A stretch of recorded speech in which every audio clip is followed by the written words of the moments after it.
sea, somewhere waiting for me. My lover stands on.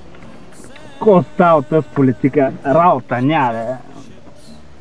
И с тия с костюмарчета и кой знае бъкани с мангизи, бе. Beyond the sea, she's there watching for me. If I could fly like birds. Добър ден. Добър ден. Straight to her arms, I'd go sailing. It's Прощавайте, господине. Етиката предполага, че добрият шофьор трябва да отвори вратите на своите клиенти. Вие защо не го направите? Господине, ако обичате, закъсете цигарата, защото не ми понася. И на мен не ми понася. Да, така е. Господине, карайте към кметството с 38 км в час, не повече. Стават много катастрофи.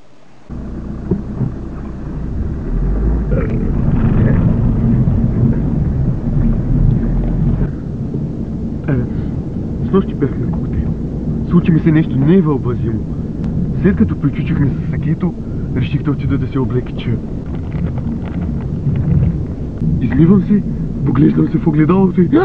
Ужас! Кръпчиката ми беше излязла с цели 2 см повече от приетото. А след такъв срам, едва ли отново ще се покажа в японското лоби. Но това нищо не е. Миналата седмица бях на вечеря в английското посолство.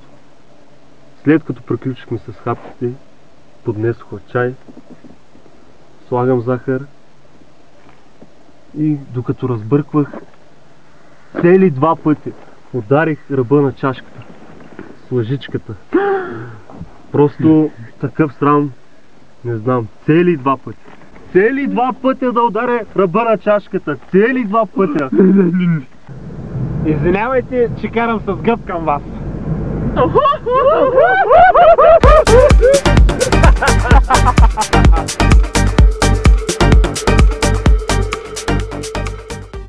Стават много катастрофи.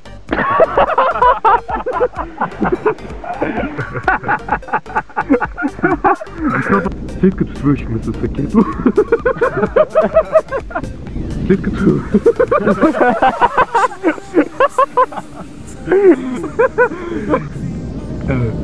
Снощи бях...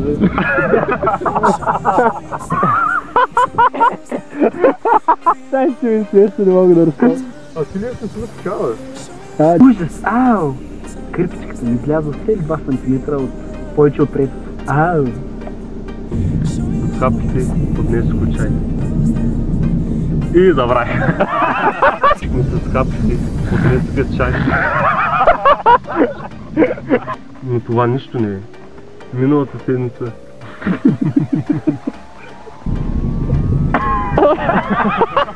Полага, че добрият шофьор трябва да отвори вратите на своите клиенти. Вие защо не го направите?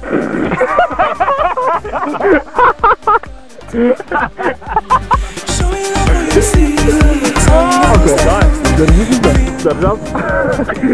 Става ли, да завреш някъде над теб. Дай си ми запътят. Дай. Я по филма.